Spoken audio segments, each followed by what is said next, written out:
Hello, I'm Gurmit Singh. You're listening to donotclique. What the heck is clique? Gurmit Singh or Phua Chu Kang? Huh? Check 1 2. You're listening to donotclique. Chicken shit, is that how you're gonna start the conversation? Yes. Chicken shit. Chicken shit. Is this your first podcast? Yeah, it is. It's, yeah. Wow. Should have done it many times a long time ago, but this is my first podcast in a jamming studio. Yeah, that's right. In a library. Wow, this gets better and better. So this is my 50th episode. Yeah, thank you so much. What's the 50? 100 is called a centennial, right? So 50 is the silver jubilee. Half a centennial. Half cent? Half cent, yeah. Just cent. So just cent. Yeah, no centennial, just cent. Just cent. Well done, 50, huh? Yeah. Wow, what an honor. It's one of the times in my life where stars align. I get to get a big guest for the 50th episode. Oh no lah, don't call me big guest lah. I've been working out and not so fat. Bloody hell. Yeah.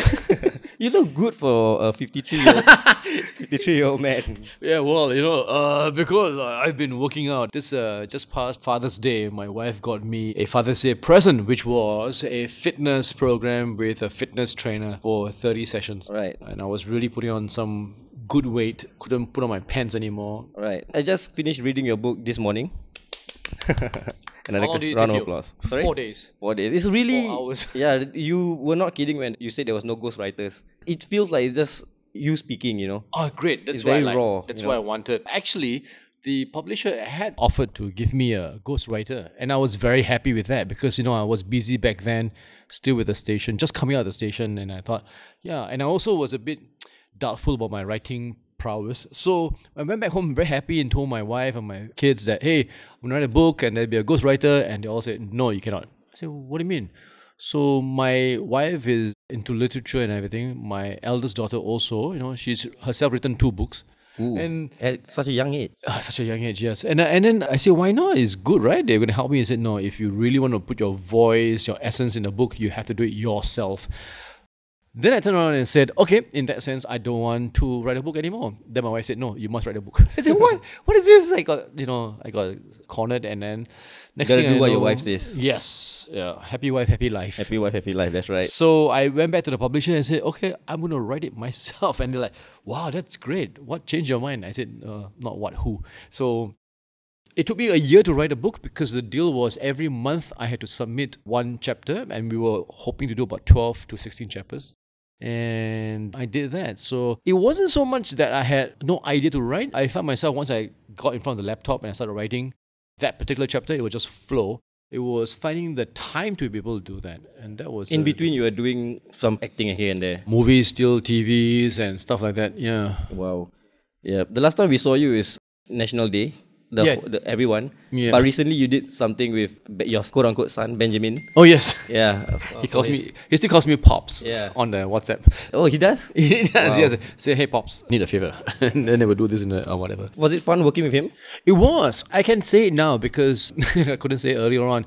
When I heard that he was going to be on the cast of this show, Fam, I was a bit apprehensive because I've never seen him do comedy work at all. I mean, he's a singer and what have you. That's great, but I was thinking, does he have the chops to do this? It's natural. But he is, isn't he? Yeah. I don't He know was my what classmate actually. Oh, he was? Yeah, in RP. You poor thing.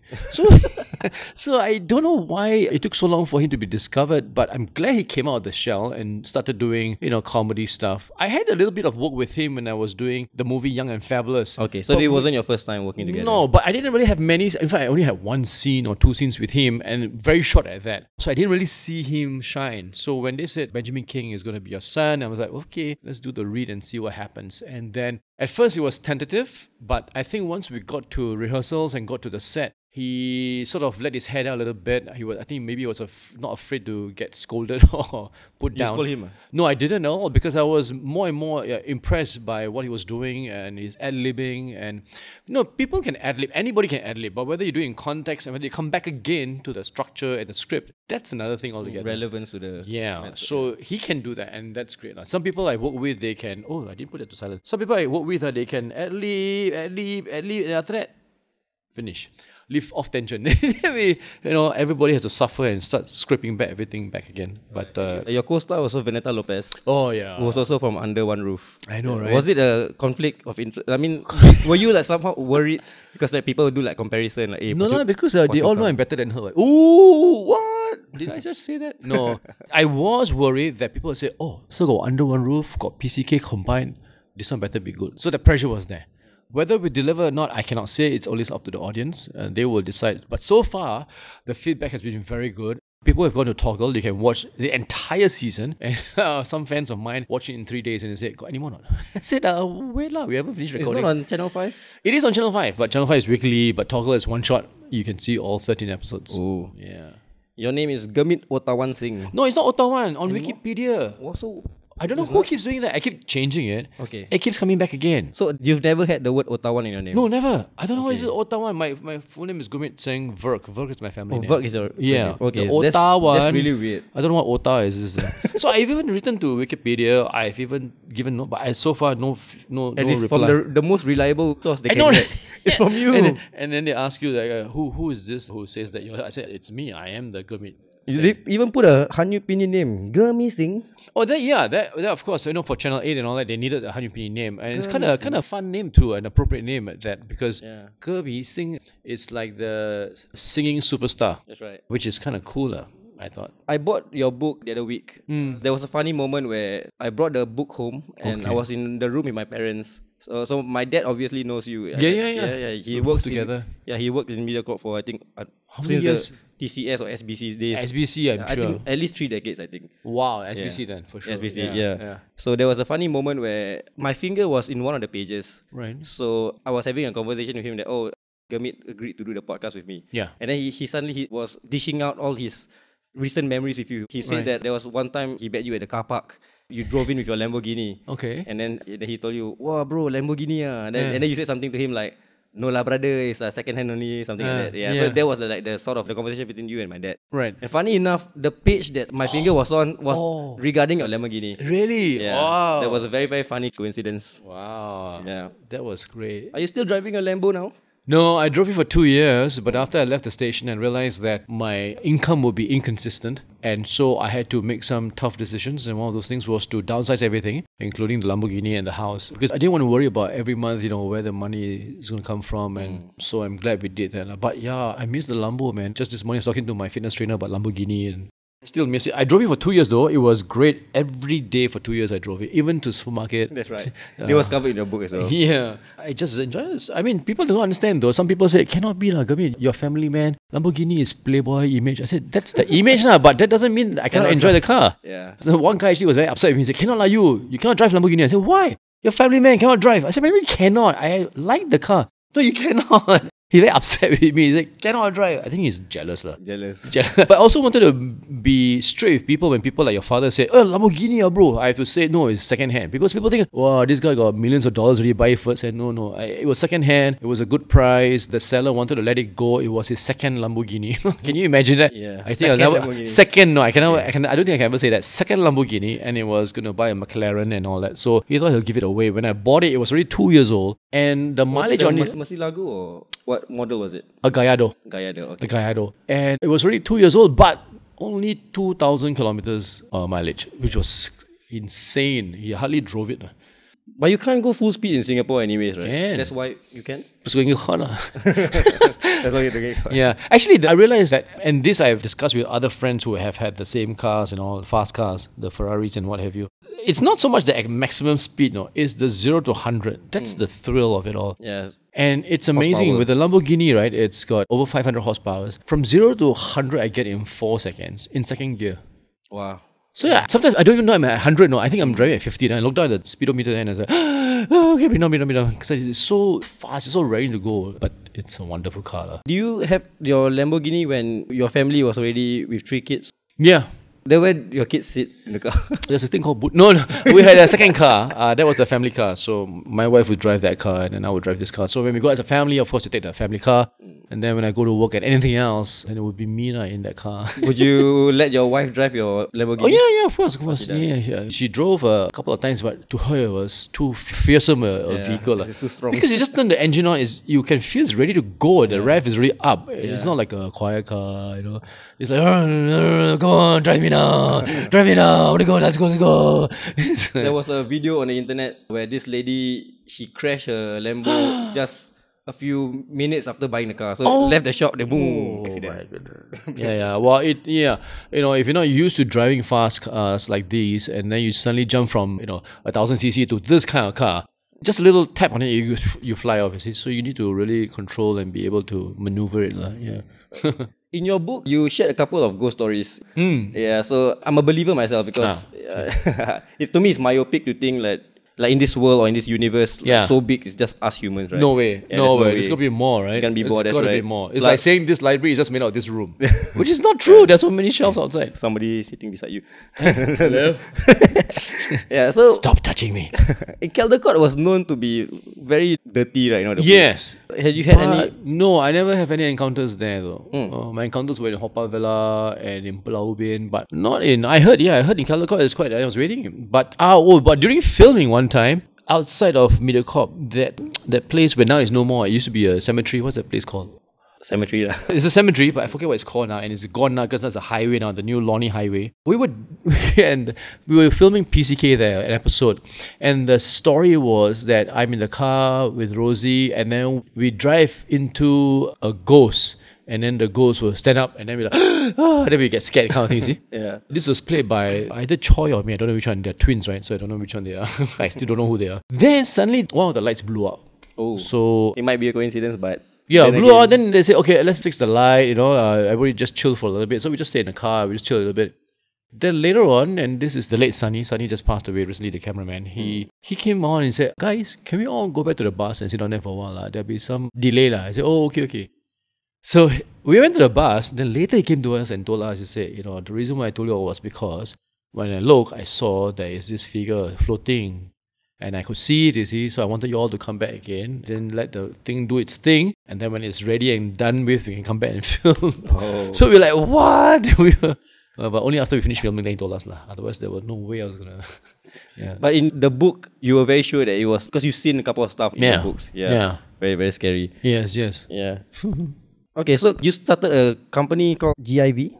Oh, there's no more. Gone. That's not recent, actually. It was a year and a half ago. Okay. After 1 year of production, 1 year of operation, I stopped it. It was basically about physical gold. And I feel gold is a good commodity, an asset, but it's a long-term asset that will appreciate in time. I wanted to share that and study as a business as well, but the take-up was very slow. And then, of course, I was bleeding money. I wasn't full-time with Mediacorp. So after 1 year, pull the plug. What was the interest in gold? Like, of all businesses you could open? I think gold, everybody likes it, right? It's shiny and all that. It also is a status symbol, right? You hold a gold bar in your hand, people flock to you. But also because I got an education about how gold over the years is an asset that has intrinsic value. So I don't remember the exact numbers now, but back in the cowboy time, when you buy a cowboy suit, right, in the old Western town, it will cost you $20 or 1 ounce of gold, right?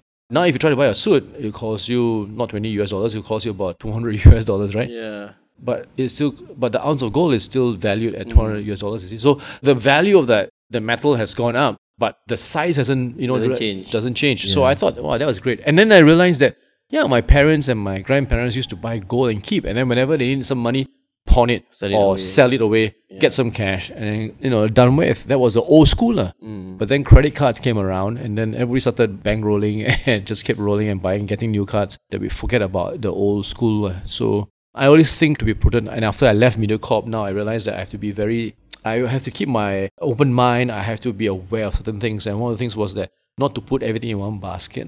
So, you invest in this, you put some money in that, property, gold, or your shares. Shares I can't do because I don't know how to do shares, so I don't do shares. I think you can hire someone to buy a sell for you or something. Buy a sell for me, what, the shares? Like shares, no, yeah. I don't know. I also heard of horror stories where you hire somebody and then somebody take your money and run off. Oh yeah. So I think at the end of the day, you must do things that you're comfortable with. So the gold business, I thought I was comfortable with, but lesson learned, no, I'm not good with those things business-wise. I'm good with showbiz, but not, corporate business and what have you. In your book, there was a couple of confusions a bit for me because wow. I didn't read the last few chapters yet. Okay. So I knew your mom was Chinese because I read the Wikipedia. The Wikipedia. Japanese. Half Japanese, half Chinese. Not reliable. Not anymore, yes. Yeah. She's half Chinese, half Japanese. Half Chinese and Japanese. And the picture you provided in your book clearly showed to me that your mom was Chinese / Japanese. You're right. So one of the chapters you mentioned that you and your wife wanted to get married. And like one of the hurdles that you had to get through was to convince your mom that you're going to marry your Chinese girlfriend. Yeah. She's now your wife. So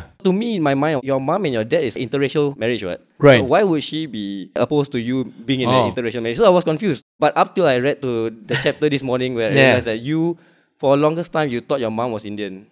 Yeah. Yeah, I didn't know at all until she passed away in 2001.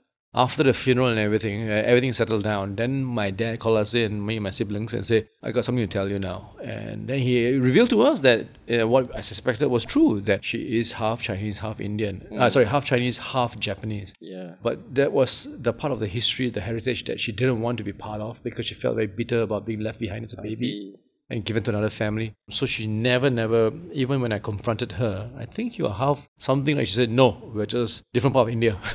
And that's what she said all the time. So, and then I asked my dad also, I said, so why did she hide it all the time? He said, no, he just didn't like it that she couldn't come to terms with the fact that her mom gave her up. Yeah.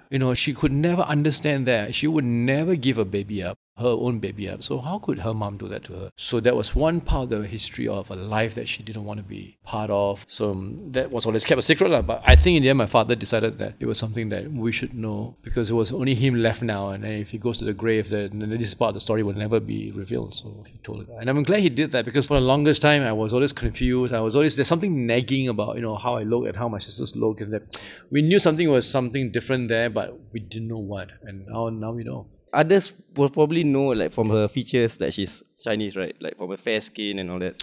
Yeah, others, but nobody came to me and said, hey, I confirm with you, your mother is Chinese. Nobody, none of the relatives, all kept quiet. Nobody said anything at all. In fact, after she passed away and after my father had told me something like that, and then I met one of the old Punjabi lady at the traffic junction and said, oh, you're so-and-so son. I said, yeah. Oh, I remember her. Yeah. She was from a mixed family and all that. I said, what? Oh, you also know. like, you didn't tell me. So, everybody kept quiet about it because I think, it was sort of, maybe it was told, it was understood that she didn't want that information to be revealed, So it's okay but at the end of the day, it's what she wanted and then she got what she wanted. You're quite open in your book. Like there was a lot of personal stuff you wrote about in your book.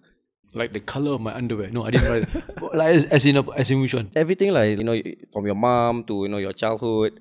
Like, to getting into an accident, to your wife's childbirth. Yeah. Everything, a lot of personal stuff inside. I think that's my problem. I wear my heart on my sleeve and I'm very gullible. I'm a bit too trustworthy, sometimes people tell me. But, the background of this book was that when they first came to me, they asked me, could you write a book about, behind the scenes, of your life in 20 years in mediacorp? I said, that sounds a bit like telltale, like, oh, this star was like this or that person was like this. And I didn't like that. It was very negative, I felt. Very vengeful kind of thing. Then they said, oh, how about write a book about how to be a dad, a father? I said, oh, no, I don't want to come across as an expert because I'm still finding out, how to stop my baby from going to microwave oven. So I said, I cannot come out thinking or showing as if I'm an expert. Then they said, oh, what do you want to write? And I said, oh, what can I write that won't be wrong if I, can put it that way?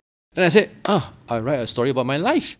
Because all the wrong bits will be me, because I did the wrong bits, and it's nothing to do with you. I won't say things like top 10 ways to be a perfect dad or top 10 ways to be a perfect husband. It's just me and what I've done in my different chapters of my life and what has happened to me. And now when I look back, was that good? Was that bad? How did it affect me? And just share, And they were so happy. They said, well, that'd be great if you could do that. And so that's how the book came around. And then I thought, different chapters of my life. So I must share things that you will think, oh, I didn't know about him. I wanted a lot of people to read this book and say, different depth of you. Yes. People always see me as a comedian. Even today, people say, they ask my wife, wow, your house must be damn funny every time. Your mom is laughing a lot. Then, no, my wife says, actually, it's an introvert, it's quiet. Huh?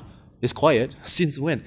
People don't know that about me at all. People will be surprised if you tell them that you are introvert. Exactly. Like, no lah, Gurmit Singh. Yeah.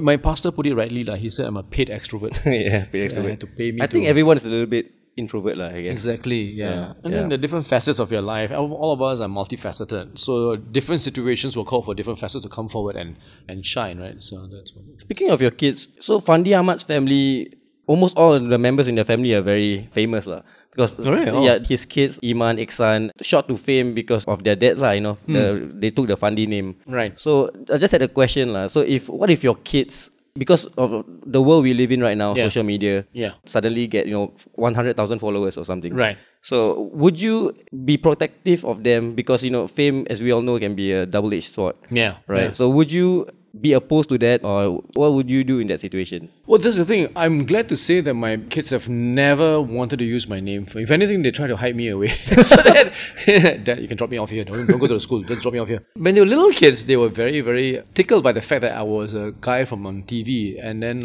in primary 1, primary 2, they'll tell their friends, my father is Gurmit Singh, and then in primary 1 or 2, my son said that, and the friends didn't believe him, so I had to prove that I was a father. But after that, it'll be more like, if it's okay, Dad, you can drop me off here. You don't have to show that we are related kind of thing. But not in I'm so ashamed of you kind of thing. More like they wanted humble. They're humble, and they wanted friends who wanted their friendship for who they are, not for who they are. Father is. Wow. So I thought that was great, something we did right. And so we've always been protective, even when it came to taking pictures and all that. I don't take pictures with my kids, Sometimes I'm out in the public and then fans will say, hey, Gurmit, take a picture. Hey, take a child also. I said, no, child put one side. And then just take a picture of me alone. Yeah. Actually qualified to write the book, what? How to be a dad. No.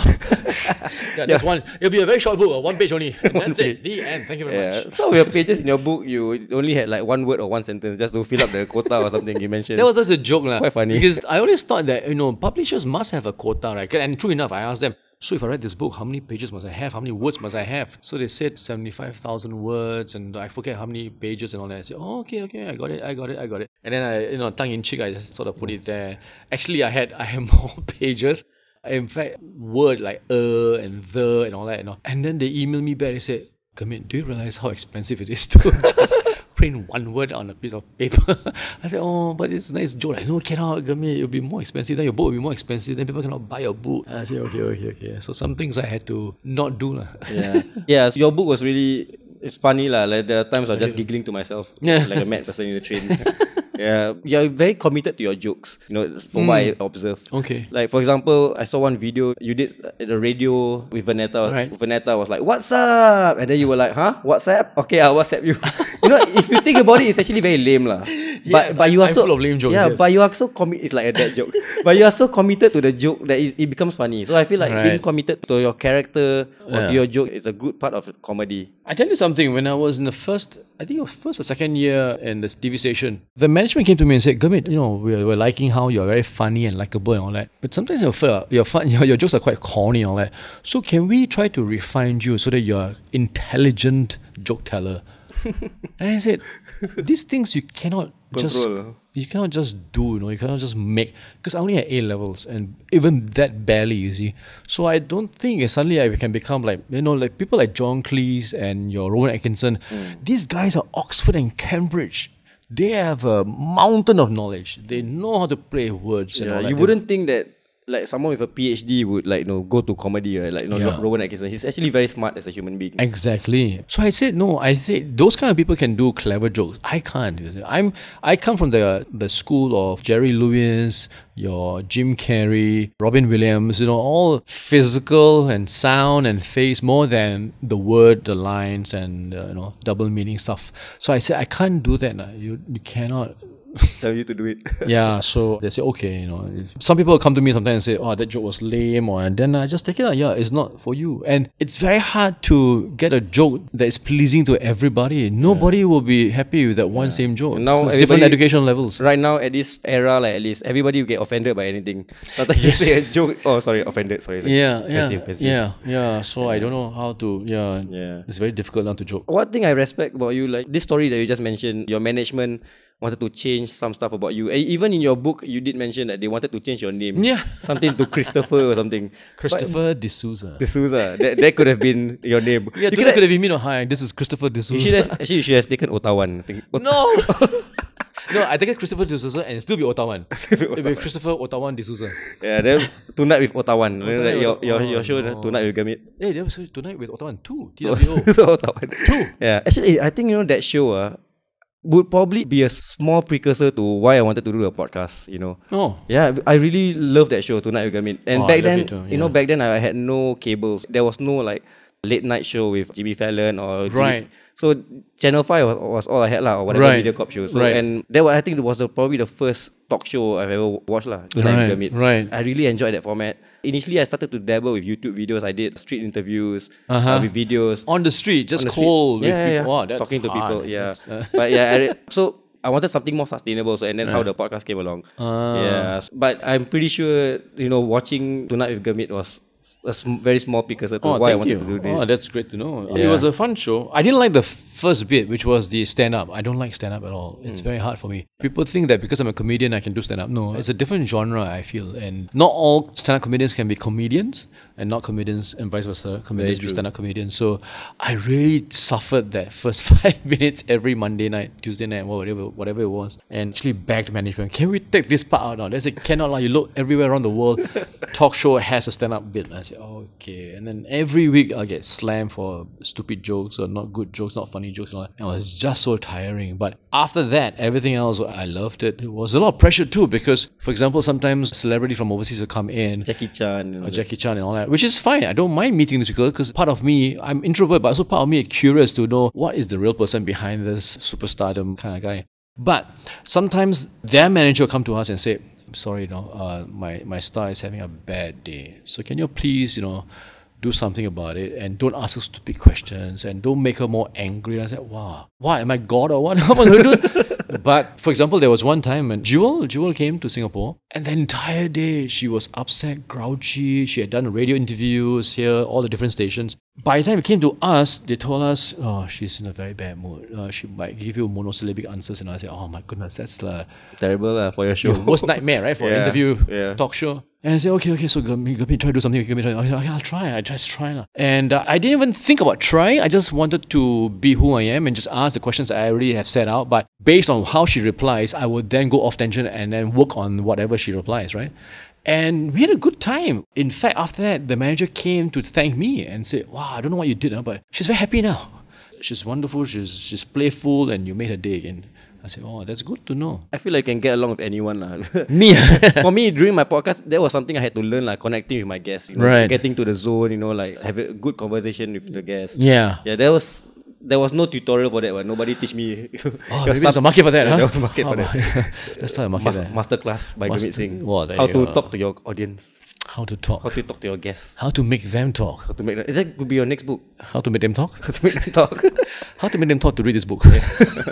Talk about stand-up comedy. Yeah. I watched your R21 stand-up comedy. Yes. That was my first time I was That was the first time I saw you said the F word. Yeah. Said all those vulgarities. Yes. People have a preconceived notion of who you are. And you know, I think everyone will agree that you're not the vulgar person. You're not someone who would say vulgarities. But I think in the realm of comedy, it's okay to use it, as a form of a joke because it's not a malicious intent. No. You're trying to make people laugh. So sometimes there are good uses for vulgarities. Yeah. Well, the thing is that some people came up to me and said they were quite impressed. They were quite impressed with the bravery. They were quite impressed with the courage. They were also quite happy that I'm breaking out of my so-called good boy look thing and all that. On the other side, there were people who come to me and say, wow, I didn't know you're like that. No, I'm very disappointed. I said, huh?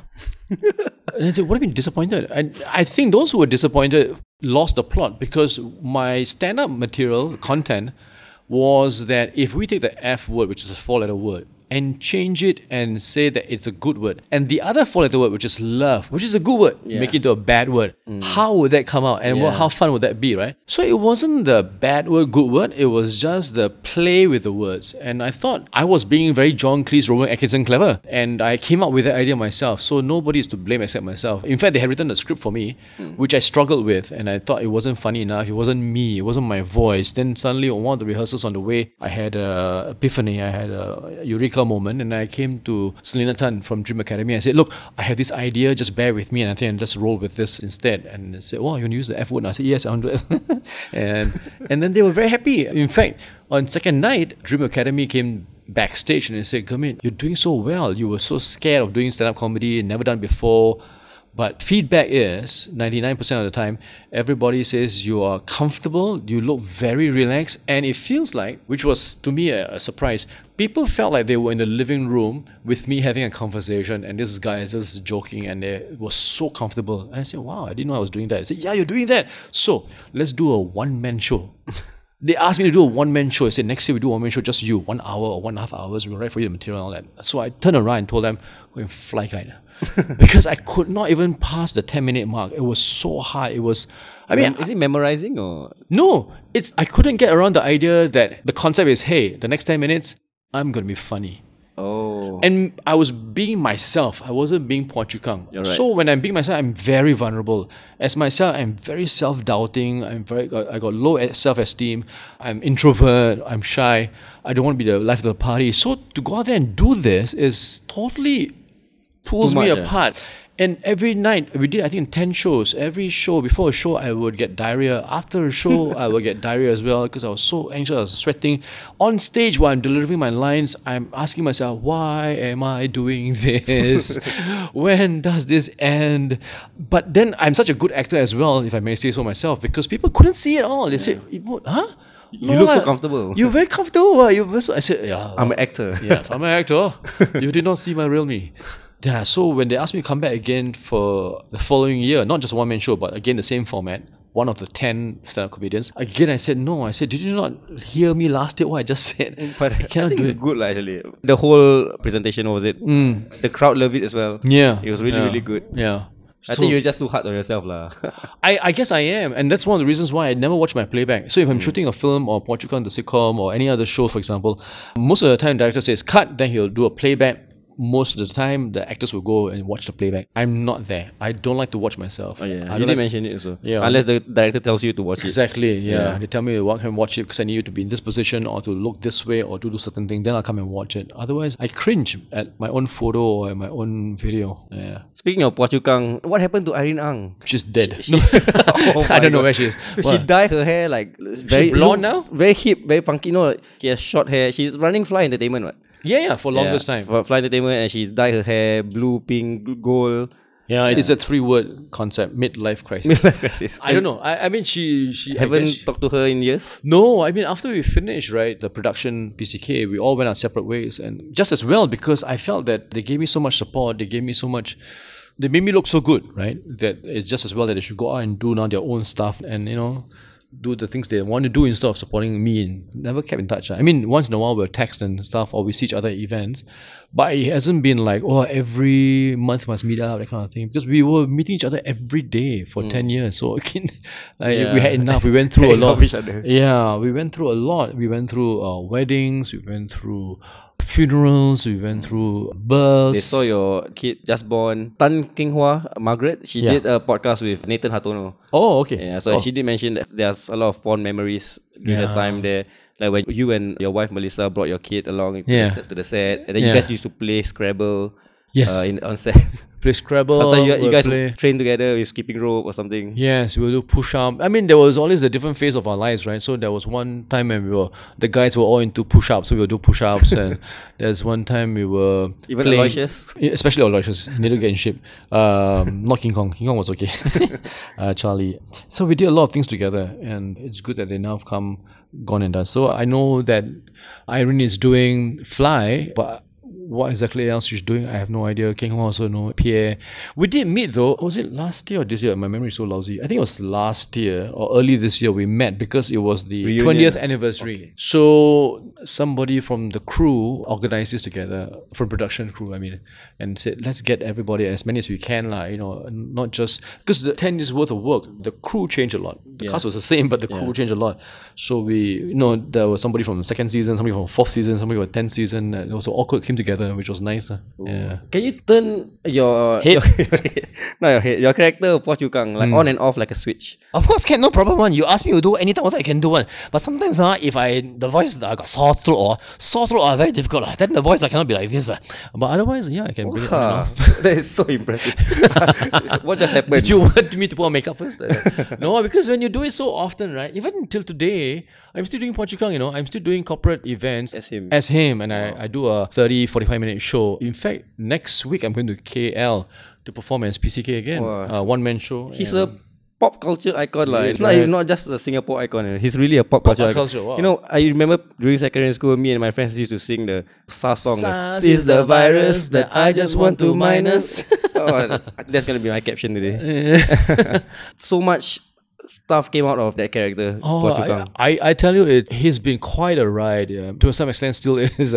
When he first came on, it was just one character from a sketch show, Gurmit's World, and then they decided, okay, let's do a full-blown sitcom. But then we didn't have the budget. Yeah. Right? It almost got canned. A lot of setbacks as well. Yeah. And we were rehearsing in a storeroom.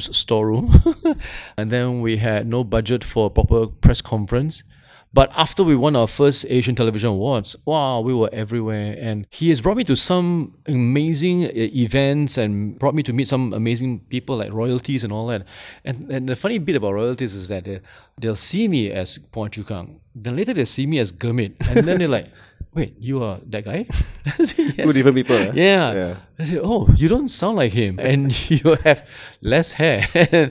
Or you have no mole. I said, yes, I'm a bit different. That's acting, I put it on. And it's very... And I even had a Malaysian prince who sort of whispered to me, said, you're my favorite. I watch your show every time. And to me, that was so funny because I suddenly imagined that he was in a palace watching Phua Chu Kang the show. And then suddenly his assistant comes in and says, Tuan, there's a crisis. And then he turns and says, don't disturb me, I'm watching Phua Chu Kang, my favorite show.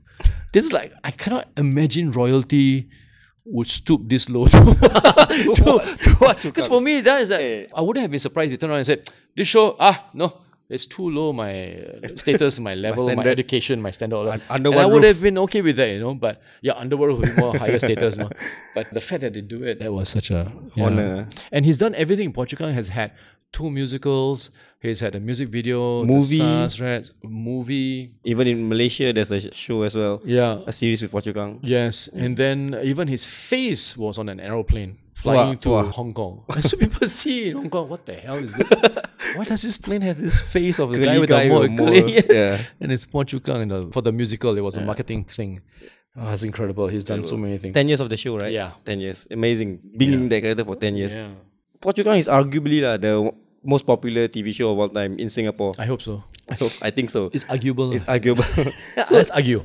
No, it's not. Okay, done. What do you think TV shows nowadays hasn't been able to capture that lightning in a bottle? That secret magic sauce, that ingredient to make that show. You see, the thing is that to make a good show, right, a lot of people think it's just maybe the character like Phua Chu Kang, that's it. No, actually, I always feel, even for Phua Chu Kang, it was synergy of very good factors and ingredients, your script, your co-actors, your directors. The perfect storm, you need to have everything must be good. Play. I mean, some will be not so good, but still, they're pushing it and all that. Today, I find, and I hope I don't offend anybody, but I find that production tends to be very superficial. Micromanage? What the hell does that mean? Like, it's too I don't know. Too maybe too micromanaged, maybe too censored, maybe too... Actually, no, I think because it's not micromanaged, because in my time, right, we would have 4 days of rehearsal before we put up the episode recording. So we actually spend time. First would be a sit-down table read. Then anybody wants to add something or take out something, we're done there. Then after that, we actually have a rehearsal room, we block out the furniture and what have you. And then we walk through it and then see how it can be funny. If I'm standing here, is it funny if I do it this way? And then suddenly, but just by virtue of walking around and standing around, you suddenly get inspired to maybe say a different line or change the line a little bit or add another joke after the first joke or set it up better than the first time. More better. More better. And we did that. See, so I felt that there was a lot more work into the final product. And if I can draw a reference, like Mr. Bean, for example, I saw a documentary, Robert Atkinson was sitting down, and it's a serious sit-down, thought-out process. Robert Atkinson would say, maybe after this, I will take the toothpaste out and then perhaps brush my teeth with yes. Oh. No, but how about... it's very serious. No, people, it looks like they're talking about the economy of UK or something. And I feel nowadays the scenes and all that are not rehearsed enough for the actors to get into the character, for the whole scene to sit in and really find every possible way of making it betterer. More better. It's not happening that way, I feel, because we are rushing for time to cut cost, to get it out in time. Fit Mimi and Jasper. Yeah, Fit Mimi and Jasper. The time frames are just too short. So it's a different era, I guess. And I don't know how long this can last. Yeah, somewhat social media killing the market a little bit. Yeah. YouTube and all that. Nobody. Like, I myself haven't touched a television for God knows how many decades. Yeah, because there was no other... Back then, there was no other avenue. So you had to come home to watch television. Yeah, right? so Toggle came at actually a good thing, They move on with the times. They have to. Yeah, and speaking of Mr. Bean, the most incredible thing about him is that he doesn't talk. Yeah. He's a very visual person. It's like his visual comedy. Yes. Yeah, so and comedy is not just, about saying things or a verbal joke or something. Yeah. It can be other forms like, from your hands. Physical forms. Charlie Chaplin was very famous for doing comedy with his back to the camera, which was amazing. How the hell you do? You have no lines, now you have no face, and yet you could see something was happening, he was up to something, or you were anticipating this is going to happen, and it happens, It was incredible, Charlie Chaplin. Yeah. Other than Phua Chu Kang, any other memorable characters that you've played that you enjoyed, like being a part of the character? Or the actor? I would say Muthu. Muthu was another character that one with the turban? Not turban, it's more of a Tamil Indian headdress that he's got, because he sells kana and all that, kana shop. And he and PCK were 2 of the 6 characters that I played in Gurmit's World. And at that time when PCK came out, we also thought about doing Muthu as well as a sitcom, but just no time and didn't seem feasible with all that was already out there. So I don't know. But that was fun because he also was another one who would talk like this and a very high voice. And then he will say, I'm saving all my money for my Lakshmi in India. One day, she will have enough money to come and join me here in Singapore. Now she's in India, looking after my cow. That's so incredible. Yeah. So he was a fun one. Who do you draw inspiration from to create that character? Sometimes it just comes like a vision, I can't help it, and then it has to come like, for example, I don't know why Muthu would sound like that, but he sounds like that. And Phua Chu Kang, I talk like this because he's want to be like a boss. So boss must have a bit rough voice so that people scare him. If his voice is like this only, then he's like Mickey Mouse. So he must be a bit rough. Then he can order people around, his workers will respect him. Even like small nuances, like the R to L and all that. So much thought that came into building that character. But these are some of the things that I picked up in real life. I like to observe people, and I always tell myself, one day I'll use this thing in however I may not know you consciously, but this is what happened with Phua Chu Kang, right? It's because I know a lot of people who back then who were Chinese educated couldn't say lorry. They would say Rory. Yeah, my name, if you remove the R, the fucking. Right? Then it will say, wow, you're very lucky. Yeah, I'm very lucky. It's not lucky. Why is that? It's very interesting to me because for the longest time also, the Indians also had this similar issue in the sense that the V and the Ws were interchangeable. So today is raining and it's very wet. It is very wet day. it's raining. And tomorrow my dog, I'm bringing, because he's sick, I'm bringing him to the vet. And yesterday it was vet. So I went to the vet with the vet day. So I don't know why they don't switch back. But I've never been able to ask somebody why you do that. And to me, as an observer of life, as an actor, I think it's a good inspiration. And these are all little gemstones. How people walk, how people... Even sometimes I'm watching somebody across the road and I see his facial expression. I'm thinking, wow, that's interesting. I could do that for something sometime. Thank God Phua Chu Kang happened like a long time ago. If it happened now, this strawberry generation, it's on racist or something. Yeah, they might do that. But they also, I don't know, some of them have come up to me and say, oh, we saw you on YouTube. We know who Phua Chu Kang is. It's very funny. I say, oh, thank you very much, Some come to me and say, oh, you're Phua Chu Kang? I say, yes. My father used to watch you. So it's like, oh, okay. They don't know who I am, but they just know my father used to watch you. And some parents come to me and say that, yeah, we're trying to let my children watch Phua Chu Kang on YouTube so that they can see these funny bits and all that. I say, oh, there was also like this issue where the Singlish was kind of affecting people's language and all that. My second season, that was a big hoo-ha. It's always been a problem with Singlish, right? Because we wanted to be more global ready and everything. Yeah. But second season, if I remember this correctly, some parent wrote into the forum page in newspaper. It's always that one person that caused trouble. And it also was a series of events after that caused it to blow up. And this parent was upset that after watching the show, his or her child was saying things like, don't pray, and use your brain. And that wasn't just another letter to the forum, but what happened was that then one minister or MP said something, then Lee Kuan Yew said something, and when Lee Kuan Yew says something, everybody listens, right? And then so that suddenly the whole government was talking about it. Goh Chok Tong then was a prime minister, had to come forward and also talk about this. And I remember the day when I was told by management, you have to watch, which I usually don't watch, you have to watch National Day Early. We've been told that they will mention you in Phua Chu Kang. I said, oh shit. So I better watch this now. So as I watched with bated breath, with my bags packed for migration, they mentioned about Phua Chu Kang. But kudos to Goh Chok Tong. He did a very light-hearted version of saying, don't do this anymore. Let's pick up the English level a little bit and still be funny. I'm sure you can do it, kind of thing. And so if you see the structure of your character had to change a little bit, right? A bit, because the... Parquet. No, we could still say all that because educationally he was still not up to par, because these are all big words, right? So that was forgiven. But we were told, if we read the script, right, it had to be grammatically correct. I am going to see my client now. Don't wait for me for lunch, right? Last time was different. I now go see client. Don't lunch wait for me. That's how I speak. Last time, right? So with this new mandate from the government, we had to redo all the script for second season. But we worked around it by giving still the flavor to it. So I could read the line as, I am going to meet a client.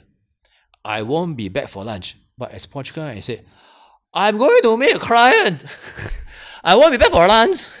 So that flavor was still there. Although some people still today say that, I wish we could go back to the original version.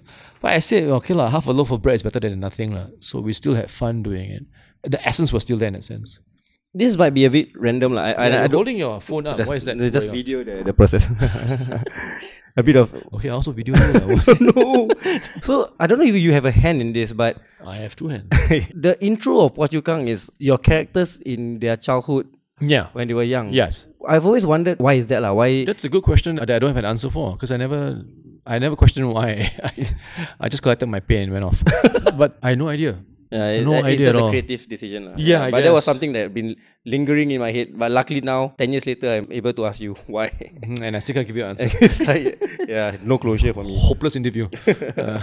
Wow. Any chance there'll be a reunion for Phua Chu Kang? I know there's a chapter closed, but like maybe a one-shot thing, like everybody comes together. I think it'd be a good nostalgic thing for... Maybe. I'm planting the seed in your head now. Yeah. Well, a lot of people have asked me to do that. Come back for a little cameo here or there. Like I say never. So, and also now I'm still doing Phua Chu Kang in Malaysia here and there. And I also do Phua Chu Kang appearance for Singapore Day when we go overseas. I think I did it in Melbourne. I did it in London. It's always Phua Chu Kang. They don't want Gurmit. And then when I go on It's stage, global. It's not just Singapore. yeah, well, it's for the Singaporean crowd over there, right? So one of the things they associate Singapore with is Phua Chu Kang. So when I turn on stage as Phua Chu Kang, they go quite wild. They were quite happy, and that makes me happy too. But you never know. Maybe one day, maybe a President Star charity show or a countdown show, they'll bring me back as Phua Chu Kang just to do a little segment, 5-minute segment. Even Mimi and Jasper can come back. Of course, they can. They'll be so big by now. So big. Biggest sharks. Biggest koi fish you've ever seen. Right, we're gonna wind down a bit. I just have 2 questions left. We're gonna ride off to the sunset. What? Ride off to the sunset. I don't see the horses. No horses at all. I see horse shit. You have a very decorated career. Thank What you. will be the one lesson that you can apply in all your experience and career that you can apply to your real life? Attitude. I've always find that's very important, that you remain humble no matter how big or small you are. And I'm only saying this because people have come to me and said, oh, you know, we work with you, but you're very humble. You don't have no airs. We expected you to come in with a posse and have your own special room and come sunglasses and all. But I always feel that at the end of the day, what we're doing here is a group effort. So yes, one person might stand out looking as the star of the show, what have you, but it's a byproduct of the process. And that can never happen if you are not there to put in your back into it and put in your work as well. So I hope to always remain as humble as I can, so that I find that when you like that, then you're a bit open to learning more.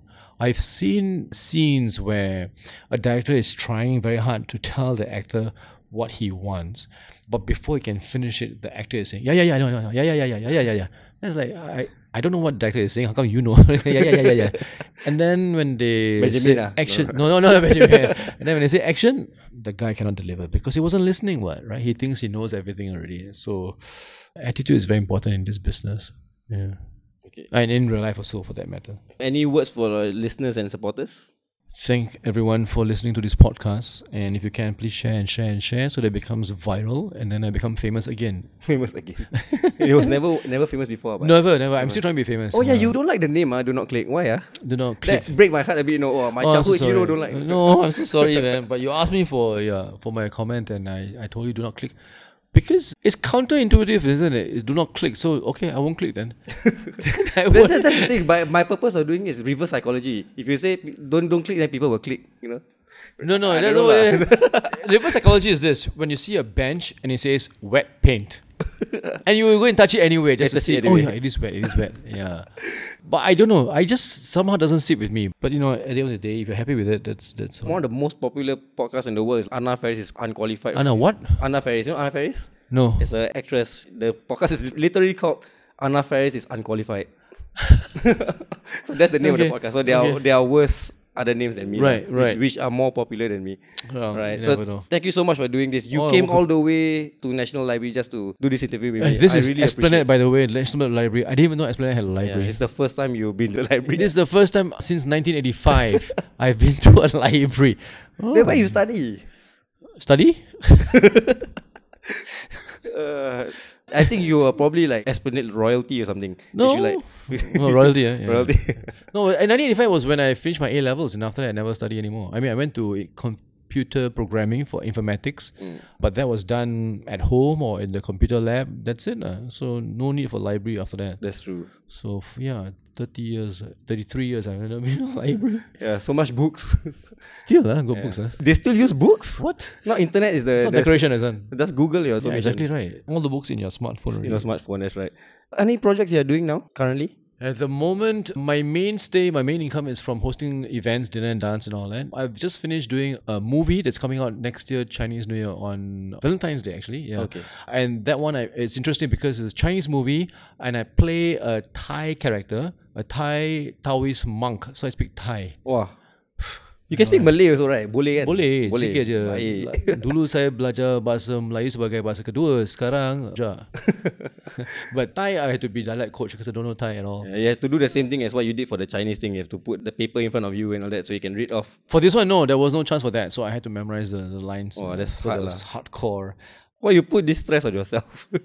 This is what happens though. It's never is what it seems because they'll tell you, it's just few words only. Yeah. It always starts that way, wrong way. It's just few That's words. always the wrong. It's just a few words only. I said, already, it's a few. Okay. Then when I got, I said, what the hell? There's 5 pages of lines. That's how I asked you to do the podcast. 1 minute only. Yeah, 1 minute. Yeah, very fast. Now like 1 hour. We've been here for 4 days. I shit in my pants now and pee in my socks. Probably next National Day we'll see you again on TV. I hope so. Do you always come back National Day? Yeah, and the reason why I wasn't around for the last 3 years, apparently, I was told by the organizing committee, retired. because they thought I retired and don't want to do this anymore. I said, no. I need the money. I still need the money. I still need to feed my family. They have to have this thing called food. So I have to give it to them. And so they were surprised. They said, so you can do? I said, yes, I can do. So I spoke to the chairman and I spoke to the chief of defense. I said, for next year also, please sign me up. I'd like to do it.